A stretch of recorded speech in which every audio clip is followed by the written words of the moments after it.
I'd like to go ahead and introduce the very special writers that are joining us this evening. I'm very excited.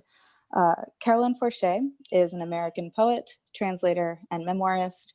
Her books of poetry are Blue Hour, The Angel of History, The Country Between Us, and Gathering the Tribes. Her memoir, What You Have Heard Is True, was a National Book Award finalist. In 2013, Forché received the Academy of American Poets Fellowship given for distinguished poetic achievement. In 2017, she became one of the first two poets to receive the Wyndham Campbell Prize. She is a university professor at Georgetown University.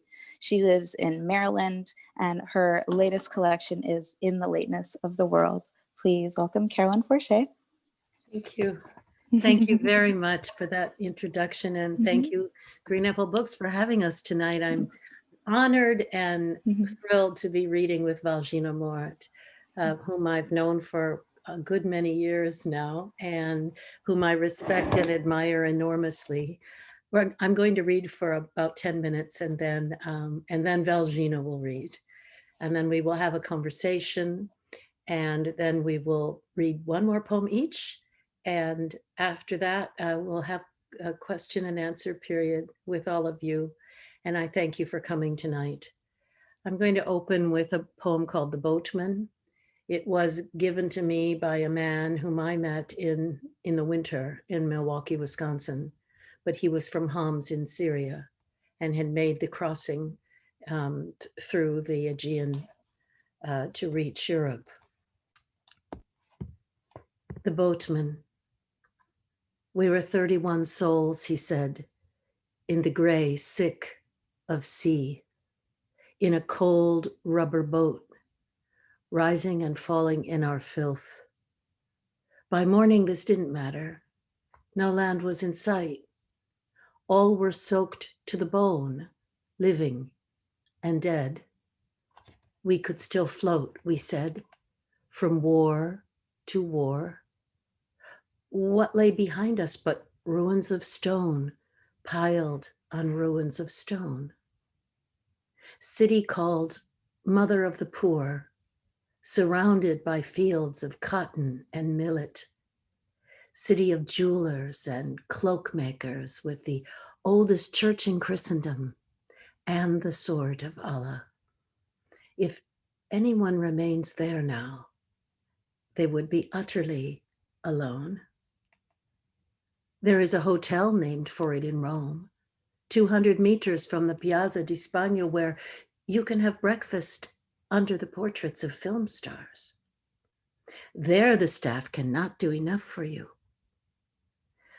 But I am talking nonsense again, as I have since that night we fetched a child, not ours, from the sea, drifting face down in a life vest, its eyes taken by fish or the birds above us.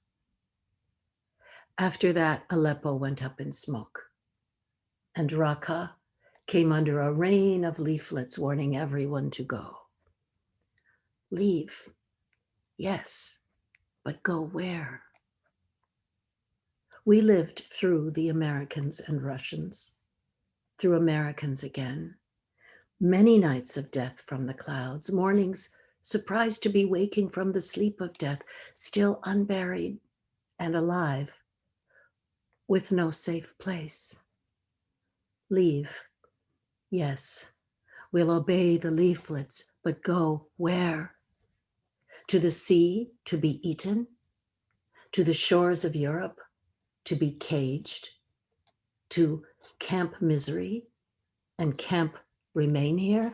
I ask you then, where? You tell me you are a poet. If so, our destination is the same. I find myself now the boatman, driving a taxi at the end of the world. I will see that you arrive safely, my friend. I will get you there. The next poem is a poem about a room. And I have another one in an earlier book, In the Country Between Us. And it's a kind of tour of the room, going around the room, looking at the different things that were there. The house was destroyed by water on a winter night. And so there's little references to that destruction. And it's almost that any given room in someone's house is a kind of archive of their life. A room. There is on the wall a scroll of rice paper and silk, where 60 years ago a monk, after grinding bamboo ash and the glue of fish bones into a stick, rubbed the stick into stone and water, brushing a moment of light from mind to paper. The brush was the cloud that rains water and ink, and nothing it touches can be erased. On the floor, there is a rug woven from memory, of wool shorn toward the end of spring after the animals are washed in the river. Its red is from insects that lived in the bark of oaks. Its green, the green of fungus on mulberry trees. Its language unknown. Crosses, arrows, the repetition of houses and shoes.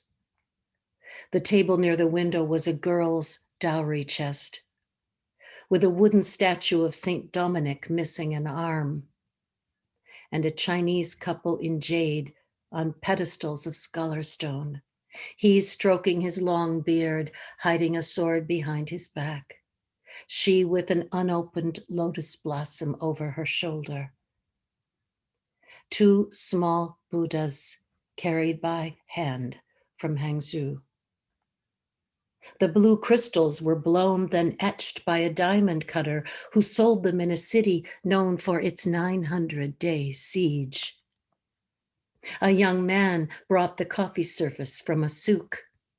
6 glass cups and a silver pot that chimes on a tray beside books with chapters, sauntering, reading, fencing, and the idea of necessary connection, warning us against attributing to objects the internal sensations they occasion, such as joy at finding the scroll after taking shelter in a shop on an afternoon lit with fire pots, or relief that the rug, soaked in the floodwaters that later destroyed the house, was in the end saved by the snow it collected on a winter night, its memory and the red of its insects intact, along with, by coincidence, the dowry chest, the saint, the Chinese couple, Buddhas and blue eggs, coffee service and books chosen at random as our moments are, ours and the souls of others who glimmer beside us for an instant, here by chance and radiant with significance. This is called The Lost Poem by Cavafy. I'm searching for a poem I read years ago. It was written by Cavafy, I thought, but reading through Cavafy again, I can't find this poem. I don't recall the title, but there is a road in the poem, and a bridge, and a city near the sea. There are many souls and hungers, figs, demons, imaginary silence, and hidden phrases having to do with secret assignations. The poem is said to have been written on the uncut pages of a dream. In one version, the olive trees go up in smoke, but the bridge survives. In another, the city itself is lost, and there is no road. It is a war poem, then, and that is why it is not to be found in the collected works of Cavafy. And I will close with a poem called Toward the End. It's a poem mysterious to me. In this archipelago of thought, a fog descends, horns of ships to unseen ships, a year passing overhead, the cry of a year not knowing where, someone standing in the aftermath who once you knew, the one you were then, a little frisson of recognition, and then, just like that, gone, and no one for hours. A sound you thought you heard, but in the waking darkness is not heard again. 2 sharp knocks on the door. Death it was, you said, but now nothing. The islands, places you have been, the sea, the uncertain, full of ghosts calling out, lost as they are, no one you knew in your life. The moon above the whole of it, like the light at the bottom of a well, opening in iced air, where you have gone under and come back. Light, no longer tethered to your own past. And were it not for the weather of trance, of haze and murk, you could see everything at once, all the islands, every moment you have lived or place you have been, without confusion or bafflement. And you would be one person. You would be one person again.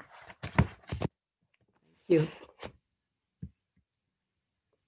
Valzhyna.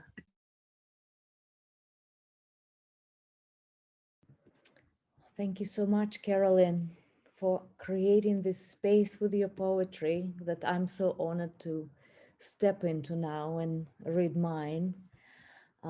Thank you for everybody who is here tonight.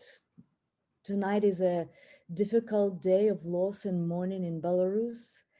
And it means a lot that you are here and that you are present and listening. It means a lot for me to read with Carolyn, whose work is so important to me, and also whose friendship and support has been so significant from my first days in this country. So I will read from my new book for the first time from the hardcover. I'll take you to Minsk. The first poem I'm going to read is called Bus Stops, Ars Poetica. And it takes you through this bus route, which is a route of violence. Not books, but a street. Open my mouth like a doctor's spatula. One by one, streets introduce themselves with the names of national murderers. In the state archives, covers hardened like scabs over the ledgers. Inside a tiny apartment, I built myself into a separate room. Inside a tiny apartment, I built myself into a separate room, peopled it with the Calibans of plans for the future that runs on the schedule of public buses. From the zoo to the circus, what future? What is your alibi for these ledges, these streets, this apartment future? In the purse that held through 7 wars, the birth certificates of the dead, my grandmother hid from me chocolates. The purse opened like a screaming mouth. The purse opened like a screaming mouth. Its 2 shiny buckles watched me through doors, through walls, through jazz. Who has taught you to be a frightening face, purse? I kiss your buckles, I swear myself your subject. August, apples, I have no body. August, for me a ripe apple is a brother. For me a 4-legged table is a pet. In the temple of supermarket, I stand like a candle in the line to the priestesses who preserve the knowledge of sausage prices, the virginity of milk cartons, my future small change. Future that runs on the schedule of public buses. Streets introduce themselves with the names of national murderers. I built myself into a separate room where memory, the illegal migrant in time, cleans up after imagination. Bus stops, my future an empty seat. In a room where memory strips the beds, linens that hardened like scabs on the mattresses. I kiss little apples, my brothers. I kiss the buckles that watch us through walls, through years, through jazz. Chocolates from a purse that held through 7 wars the birth certificates of the dead.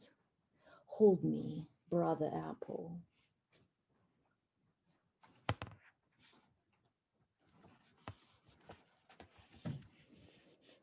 And now we took a bus to school, to my school, self-portrait with Madonna on Pravda Avenue. I grew up on Pravda Avenue. Pravda is a word that means truth. So on the Avenue of Truth, the avenue was named after a Soviet newspaper, which was a propaganda newspaper. So it was the opposite of truth. So now we are moving into a schoolroom in order to see how violence is learned in school. Whose mouth did you take me right out from? The mouth of the street, named after the mouthpiece of propaganda. Of the empire's fall I heard on the radio while waiting for a weather forecast. Swings became guillotines. In the fluorescent classroom, pubescent critics presided over a teacher who wrote on the blackboard with a tiny piece of a human bone. In that starched light, she blinded our acned faces with Raphael's Madonna. We knew her bleached skin by the smell. Corridors disinfected with chlorine daily to cover the reek of urine and sweat. Chlorine, opium of the pupils, granted us purity, absolution of sins of our grandfathers whose heroic deeds festered under torn book covers. Public buses dug through the dark like hormonal moles. Her docile features didn't seem beautiful. Like hush money, she was handing the child a breast. The breast formed a kind of courtyard between their bodies. What was he suffering to us? The child held on to the breast so as not to Humpty Dumpty into the classroom where chlorine long ago replaced speech. In tiny offices reeking of glue, bureaucrats picked their teeth in search of a proper certificate to record this strange birth. A shot of snow into the blood-thick dark, swings became guillotines, the city of iron and irony. The empire fell, then the snow fell, then the mother ripped her dress and produced a breast ripe with 30 silver droplets of milk. In this starched light, on Madonna's chest, the child already looked crucified. The nail head of the nipple next to his little fist. The art teacher looked starved. She despised us, as did the star as it stared down in judgment. She said, "Go." Like a worm, her thin mouth tried to bury itself under her skin as she spoke. A city of iron and irony, a nest of snow larvae, my city. Each snow maggot I kiss. The mouth of Pravda Avenue I kiss. I kiss each radio announcer on the mouth. I kiss each radio announcer on her iron mouth. History waits as we kiss.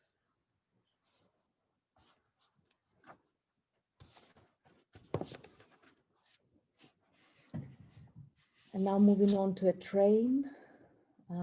It's a train that runs through a Belarusian landscape.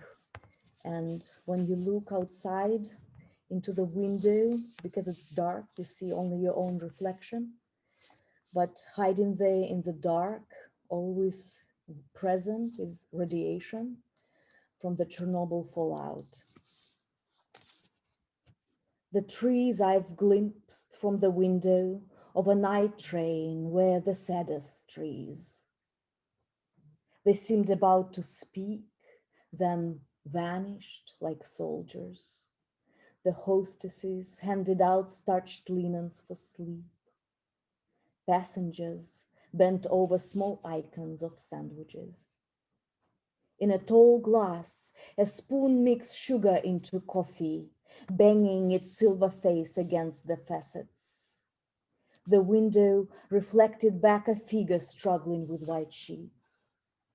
The posts with names of towns promised a possibility of words for what flew by.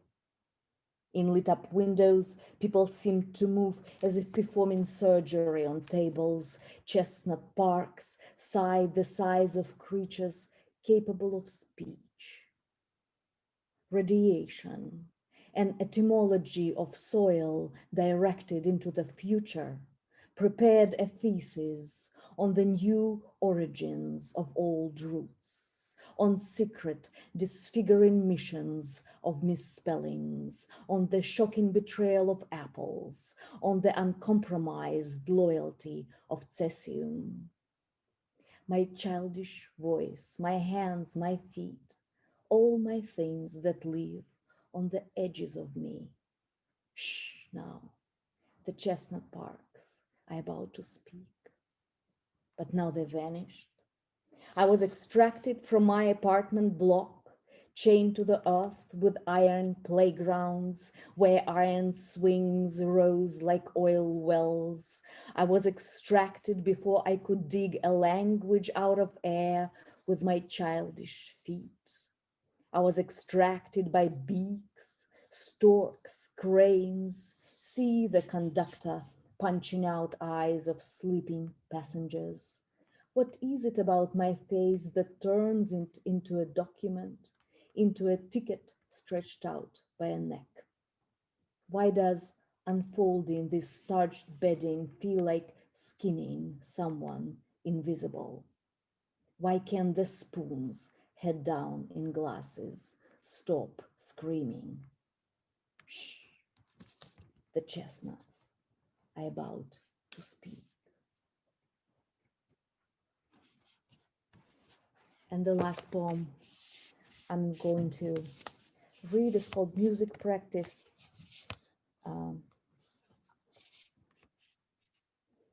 In the intermission between two wars, your father sang a song. By the time I heard this song, it had no music. Patching the lyrics with and ah. After the third war, you got by as a seamstress. You lost the thread of melody and pitch. This song, my daily dose of radiation or vaccination, without words, except for off-key mooing, except for low-key bleating, this song limping through the lump in the throat, my dead, always peeping Tommy, always peck-pocketing my small girl brain. Should I go ahead and profess that in the name of that man who played any instrument thrown at him, a cymbal, a mandolin, a fiddle, but ended up quickly killable, once thrown into a war, not even a great one at that, I was drafted into music? Because your sole memory of your father was a man singing a tune in the gooseberry yard to a toddler who later could remember neither words nor melody, I had to learn Bach, Brahms, Rachmaninoff, Haydn on a red accordion. I had to put in over 32,000 hours of music practice, not unlike the Nazis on your dainty wristwatch. You meticulously kept track of every sitting, subtracted trips to the bathroom carried out under your disapproving, suspecting gaze. I had neither ear nor voice for it. Neither did you, I would add, since now you cannot contradict me. What can a toddler mouth full of gooseberries understand about a song? What could a tongue remember about loss and hunger? If I didn't know how we're made, I'd say you had no father at all. His song sounds too improbable. It goes and ah, without melody, without music. All there is to it is your sad face that goes and ah to Bach, Brahms, Rachmaninoff.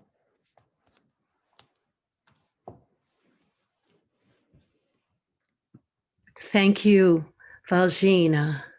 It's wonderful to hear you read from this new book.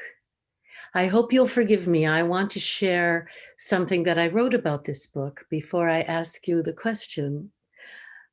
At the core of Valzhyna Mort's lyric fusion of personal and collective history is the uncontrolled nuclear chain reaction at Chernobyl, spreading the radiation of an unknown tongue across her natal city of Minsk, Belarus, a city that hides its column ribs under a nurse-clean robe of snow pandemics.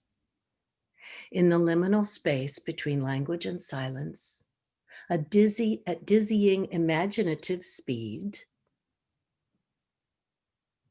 Mort transmutes her third language, English, into something resembling a fourth, the language of all that has been kept from consciousness during the century past. Her lyric art in contemporary English is astonishing, but glimmering beneath it, something not often encountered, the sensibility of another world, arriving to inform our perilous present. Music for the Dead and Resurrected is fiercely original, a tour de force.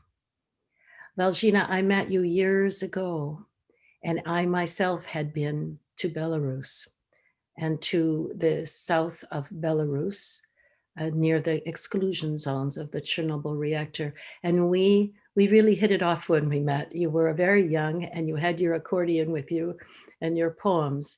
And now, today, both of us are much older. And even then, when I was in Belarus and when you were growing up, Lukashenko was in power and he was systematically repressing the population. Events have taken a very dark turn. And even as we are speaking tonight, the world is neglecting a very serious situation in Belarus. And it is, I think it's the world that your poems emerge from, the world that you grew up in, but also the world of the crisis now. And I thought maybe you might want to take this opportunity to talk a bit about that and how growing up in the age of Lukashenko and now, how you think that has formed you as a poet. Thank you so much, Carolyn. You are indeed the first poet I met, the first American poet I met who said, I've been to Belarus. um, Music for the Dead and Resurrected, I think now, rereading it and reading poems from it, um, uh, is a book about how one internalizes violence. It is a book of letters to the dead, songs to the dead, prayers for the dead, which are really prayers for the living. And it is a book about how one comes into this inheritance of violence and lives with it. And music is what helps me. Music and trauma are synonyms for me. in Belarus, we're all grandchildren, children for my parents' generation, for me, grandchildren of violence. And now this new generation of young children, I think of them, of pictures of young children, of little children crying in front of the riot police. And they're also not a generation that is going to escape this inheritance of violence. So we are all generations and generations of people inheriting violence. And we're all survivors in my generation, children of a single chance survivor. For me, it was my grandmother who sat me down daily in the kitchen. And what I thought then was spending time with me, what I know now was traumatizing me with her stories, with her stories of the Stalinist 30s, of surviving war, World War II in Belarus. And in Belarus, every fourth, and some people say every third person died during World War II, during the 3 years of occupation. And then the Soviet years, and the radio was always on, because in that kind of a paranoid, obsessive way, she always waited for the announcements of new war on the radio. Radio was the source of very important emergency announcements. But the war was over, and the radio played pre-classical music, classical music. It played Russian modernists. So there was a lot of Bach, Grieg, Scriabin, Rachmaninoff. There was so much Mozart on the radio. And I grew to associate her voice and the stories of survival with that music. And now I also understand, and this is an understanding that I have only having finished writing this book, I understand that it was music that was helping me cope with the stories. Belarusian trauma is not just the trauma of violence, but as you say, it's also the trauma of absence of memory, absence of solidarity that is international, absence of Belarus in the international world narrative, world picture of itself. I understand that it's very hard to feel empathy towards people who you might even not know exist, or maybe you didn't know that they existed before you were reading a piece about violence in The Guardian or something. You do not immediately click with feeling empathetic towards these people. I realized that I lived in this state of constant invisibility when Svetlana Alexievich got the Nobel. And when I saw her books in the windows of bookshops, and I thought, wow, another Belarusian could be in the window of a bookshop. It never occurred to me. And then I realized that when I get into a cab, I never expect to hear Belarusian music on the radio. I never expect meeting a person who says, oh, I'm planning to go to Belarus over this summer, right? That I realized that I exist in this state of constant absence and invisibility. And, but then this is where poetry comes from.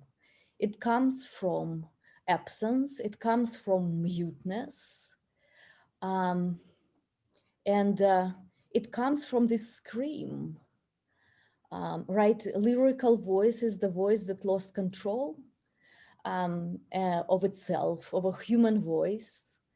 And it's a scream. And I think that music is, of course, the most beautiful scream of all possible human screams. And poetry, it's something broken inside us, right? Is seen by this broken language, the language that we break into lines.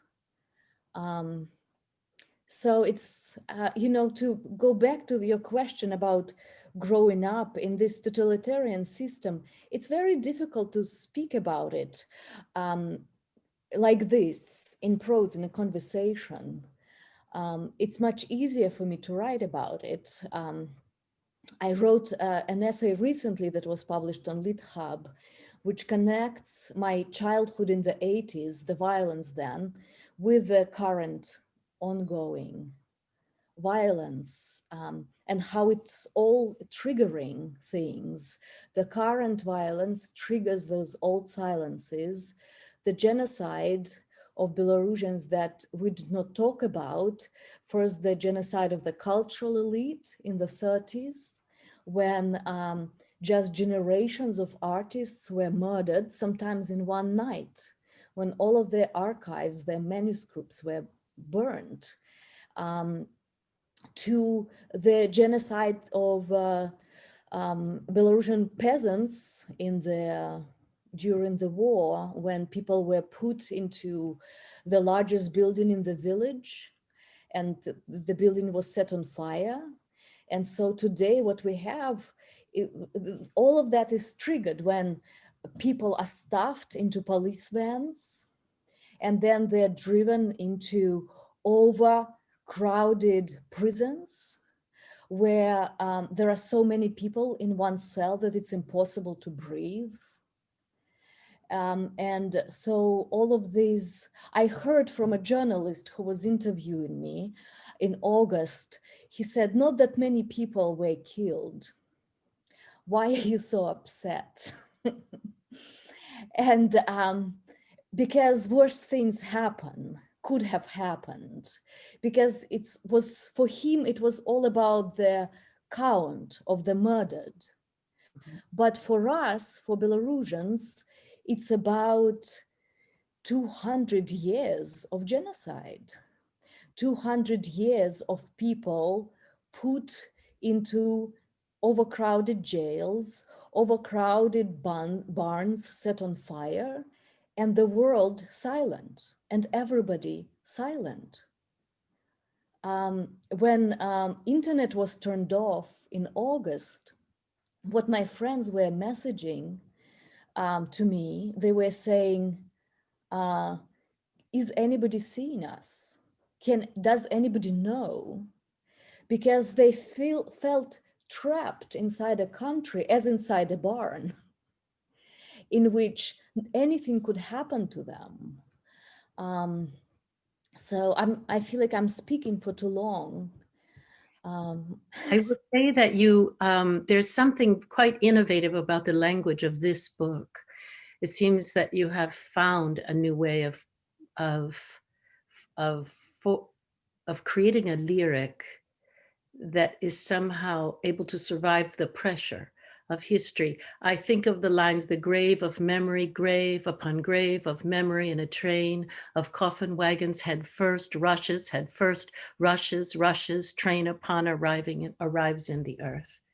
You know, this kind of music of repetition and relentlessness. And it's quite extraordinary what you have done here. And I know that a lot of your friends have been arrested and are currently in prison in places you don't know. I know that poets are there and professors and doctors and teachers and all kinds of people are being rounded up right now and sequestered and beaten, and it's a horrific situation right now. And it must be a strange feeling to be far away, to be here, and to have a book coming out where you finally give voice to the past few decades and your own life growing up there, finally about Chernobyl and everything else. So I just wanted to thank you for your strength and for doing this. And this is an extraordinary book. And I hope everyone will read it, because through this book, you can feel the sensibility. You said something very important for Americans to hear too. In a private conversation that we had, you talked about living under the strong man, the dictator, and how people felt that they had to think about themselves and that they respected strength because that was all they could see. And you know, that you get into a mind state where that is what you think life is about. And for you, breaking through to love and the transformative power of love was a big breakthrough, right? Yeah.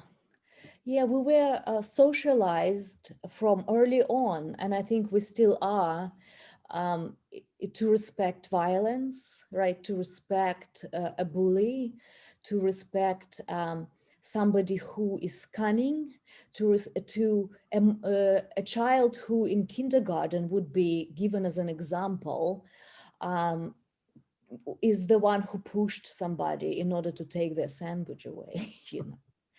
And so kindness is weakness. And it took me, yeah, a really long time to get around that. In fact, I think that teaching is what helped me. Mhm. This American system of education, which is so individual and individualized, and which is all about seeing a person. And I would say that it's really true for me that it's my American students, young American students, they really melted my heart. And I understood that the only way for me to love them, because I recognized how important it was to do that and how lovable they were, was to start loving myself too and seeing myself.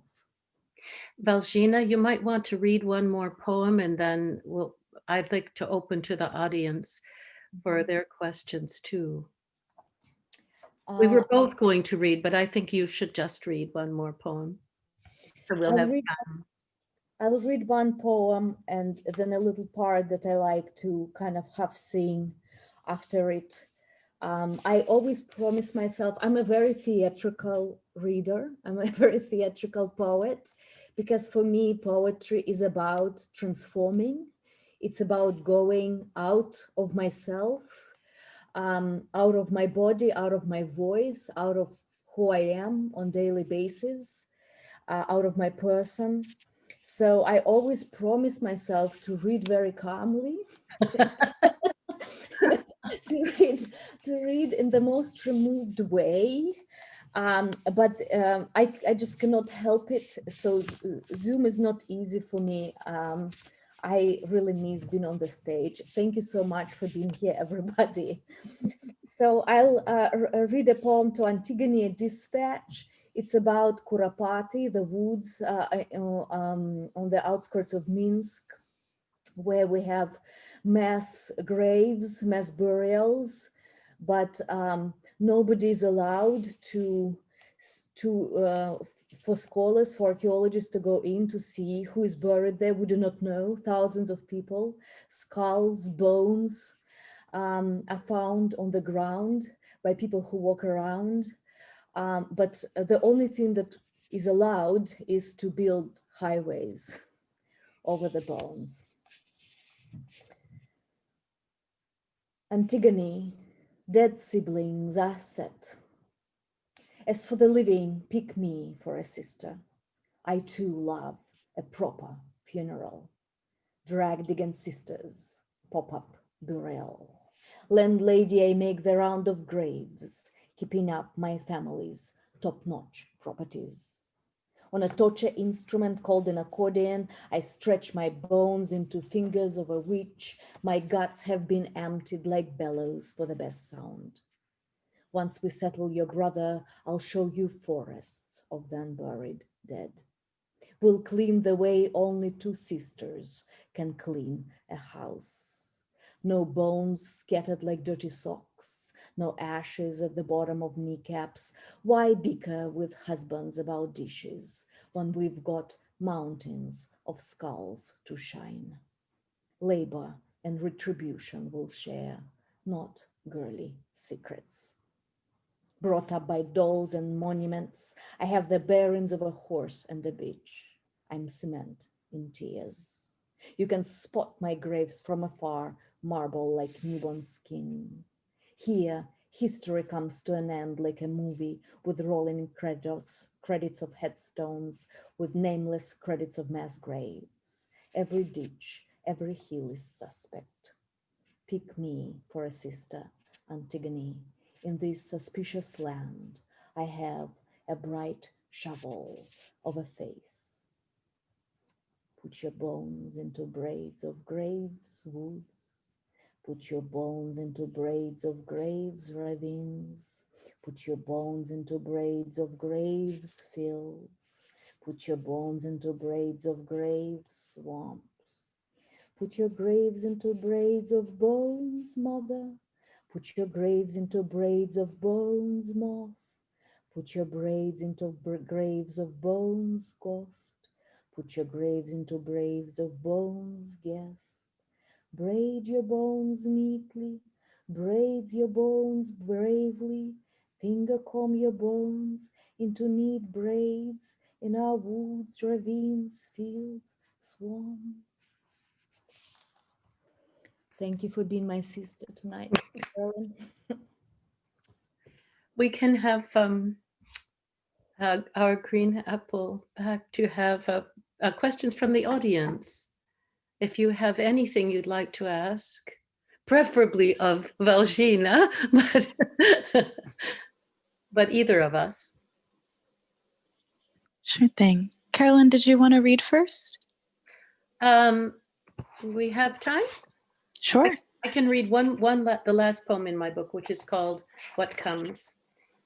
Great. It was at a time when I was very ill and was worried about whether I was going to stay in the world. And it begins with an epigraph by René Chao, the French resistance writer. What comes? I brought from despair a basket so light, my love, that it could have been woven of willows. René Chao.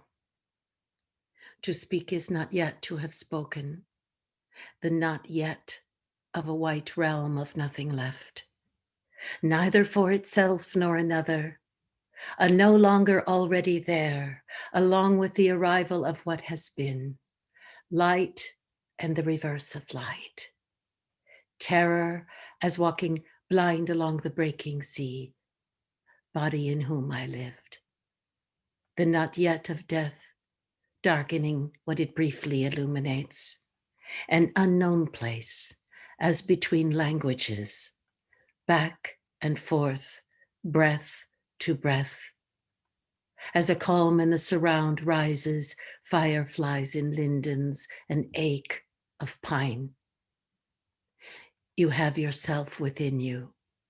You have her. And there is nothing that cannot be seen. Open then to the coming of what comes. Thank you. Okay.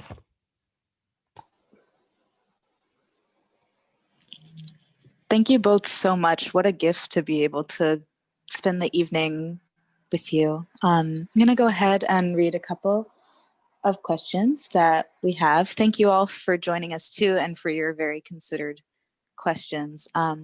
This one is from Ethan, who asks, I often struggle with creating enough distance between my experience of a poem and gaining enough distance to revise it effectively, even years after the thing of it.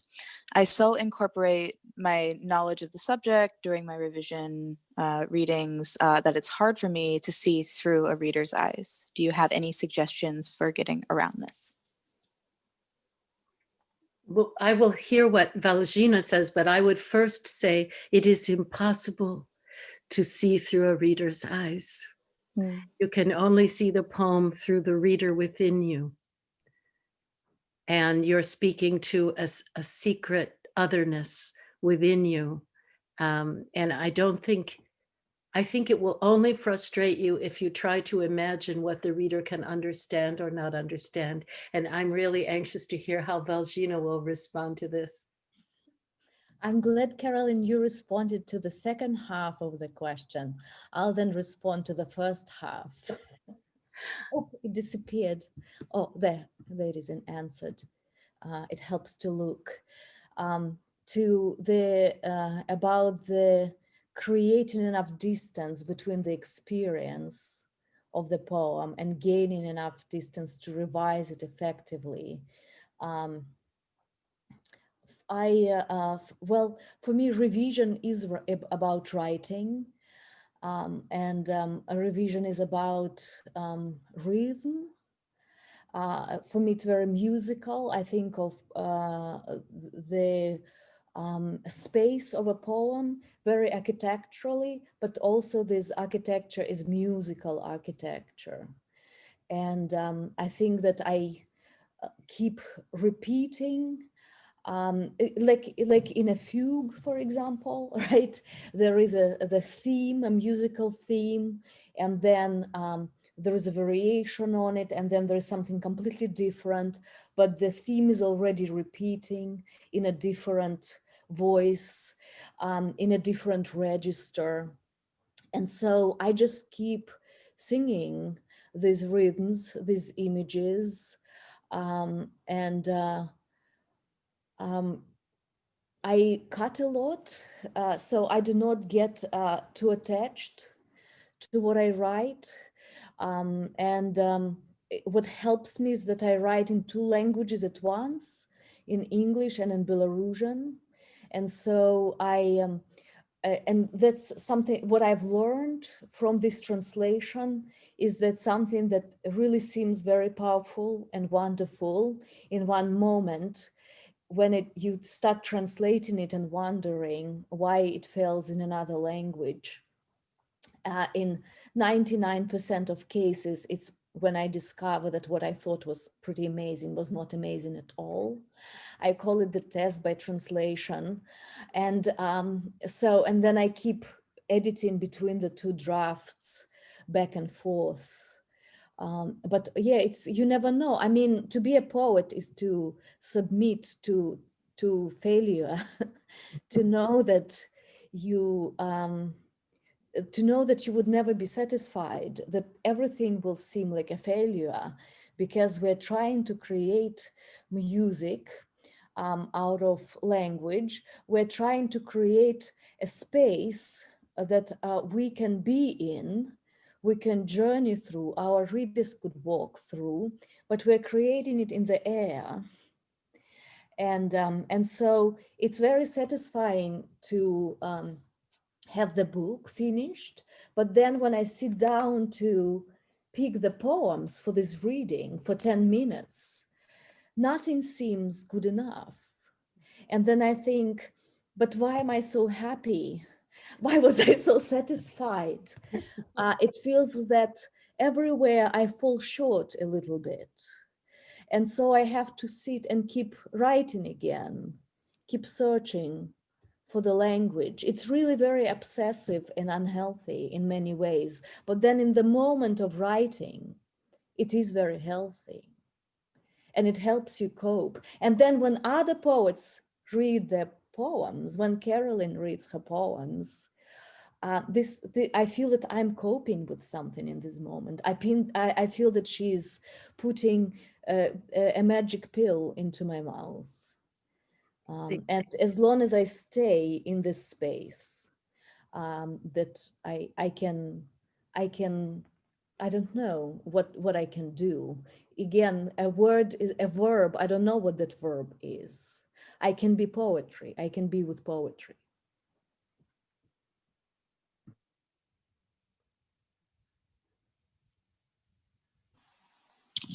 Thank you. Thank you both for that. Take a couple more questions here. This one is from Cece. As poets who travel tremendous lengths in your poems with great tenderness, could you, this is to both of you, could you each speak on how you know within the making of a poem that you are inhabiting the place most in need of your attention? And by place, I mean geographic location as much as any given specific environment. And also a note that says, thank you, you're glorious. Cece, thank you. The short answer is we don't know. But I do think that I never know where I'm going when I put the pen to paper. I follow it rather than direct it. So normally the place will pull you. Where you're supposed to be pulls on you rather than you choose it.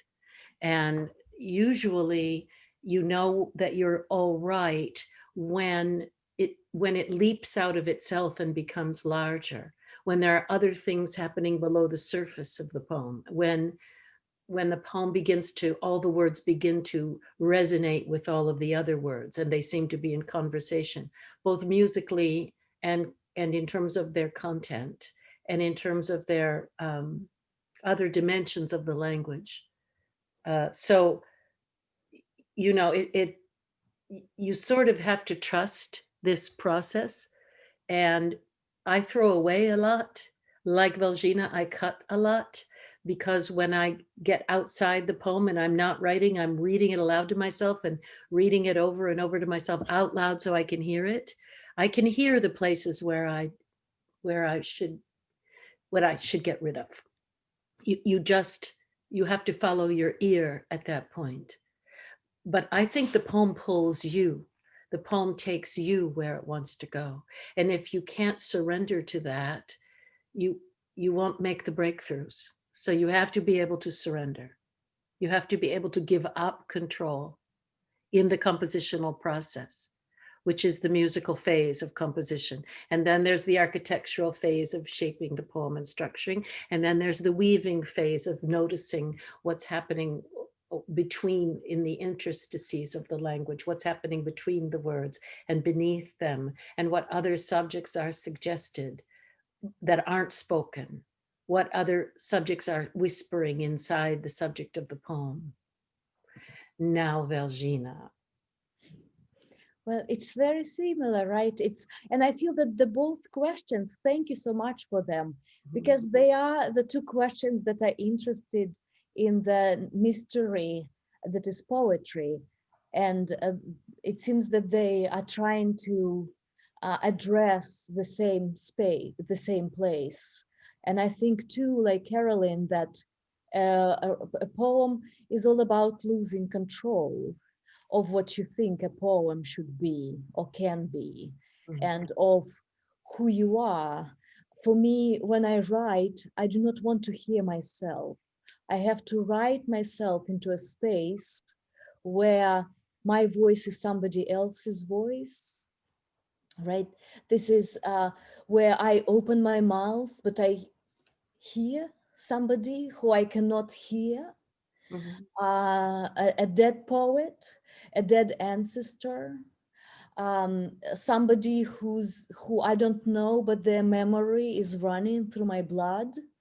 I want to believe that I could work myself into a space where when I open my mouth, it's no longer me speaking. Why would you want me to speak? Why would you want to hear me?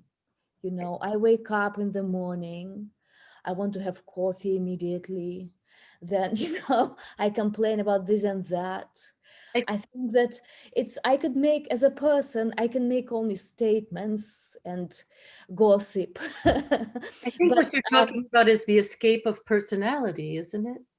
but I think that only when we escape from ourselves, we can come really to ourselves as the other, perhaps the ourselves as that ultimate other that is most mysterious to us, to understand that that person who is standing with their back to us always, like in some kind of a nightmare, where, or a David Lynch film, where everybody has turned to you with their face, but that there is this one person who never turns to you, and you tap on their back, but they would not turn. And it's you, in your dream, that that person is you. And when they turn around, they're going to have your face. And so to kind of, to make that circle and to arrive to that is, I think, what a poet tries. And one has to completely give away control and to follow language that also gives away control of its utilitarian functions, right? And comes to its creative function, when language becomes pure poetry, pure mystery, when it says, yes, we do not know anything. We can name things, but we also do not know anything. Someone said, we read until we do not understand a single word. That alone is reading. I wish I could remember who said it, but that's beautiful. Valzhyna, someone wants to know who your strongest influences were. Poetry. In poetry, yes. You know, as my poem, not books, but a street opened my mouth like a Dr. Spatula, quoting myself. I come from a tradition where there was no tradition really. And I did not read seriously for a very long time. There was just a lot of silence. There's the dead generation of Belarusian poets, the murdered generation of Belarusian poets killed by NKVD in the 30s. That, you know, in this kind of silences and absences are in the air in Belarus.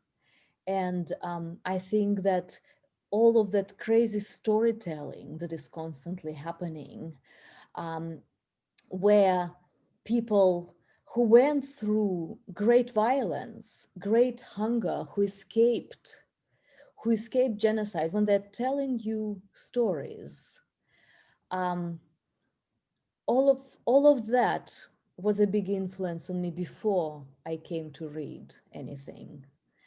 And then Polish poets were the ones that were most important. Czesław Miłosz and Wisława Szymborska. I call them the anti-poets, you know. Czesław Miłosz, who is all about there is in me no wizardry of words, right? The denial of the poetic, the denial of poetry in their work.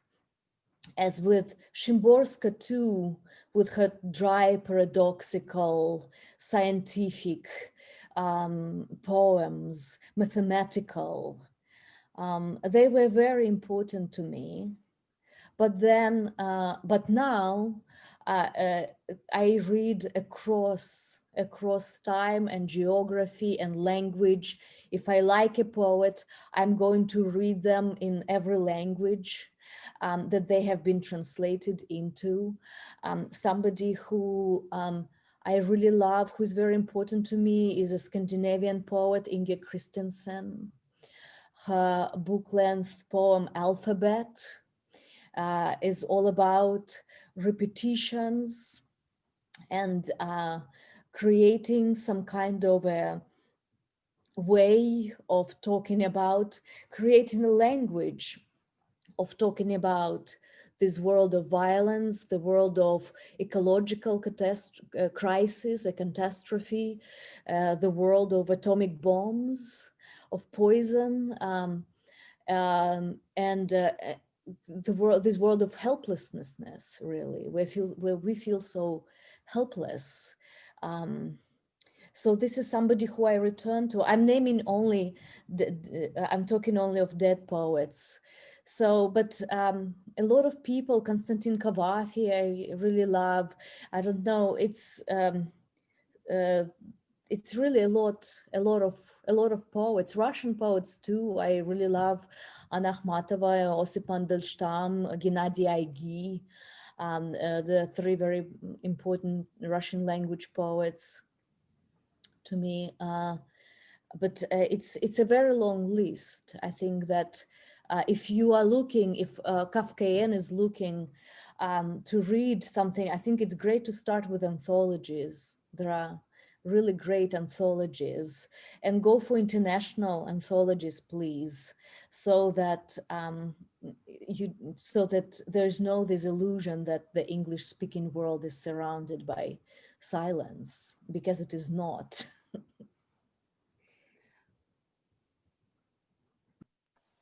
That's a nice last sentence. Yeah, so because of that, I'd really love to just leave us with that. And thank you both for joining us this evening. It's been a real pleasure, absolute privilege. Thank you for sharing space with us and your time and your words.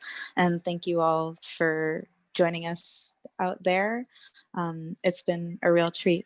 Thank you. Thank you. Thank you so much for coming. Thank you so much. Love you, Valzhyna. Love you too, Carolyn. Thank you so much for being here with me. Good night, you two. Good night. Thank you so much. Thank you.